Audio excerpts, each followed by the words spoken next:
আমাদের জীবনে বাবা হলো সেই মানুষ যে নিজের স্বপ্নগুলো ত্যাগ করে সন্তানের স্বপ্নগুলো বাস্তবায়ন করে। তেমনই এক বাবা হতে চলেছেন বাদশা ভাইয়া। তিনি আমাদেরকে নক করে জানিয়েছিলেন যে তার অনবত সন্তান খুবই তাড়াতাড়ি দুনিয়াতে আসতে চলেছে, তাই তো তিনি মায়ের হাতের নকশিকাঁথা থেকে কিছু কাঁথা পারচেস করতে চায়। সেই সাথে আরও জানিয়েছিলেন যে প্রত্যেকটি কাঁথা আমাদের পছন্দ মতো নিলেও তিনি একটা কাঁথা কাস্টমাইজ করবেন।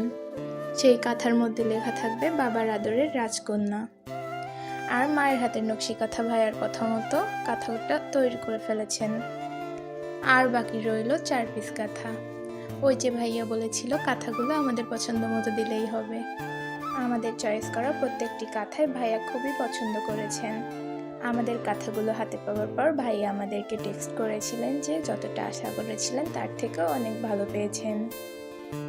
ভাইয়া এবং তার সন্তানের জীবনের একটি স্পেশাল মোমেন্টের সাক্ষী হতে পেরে আমরা আসলেই অনেক ধন্য।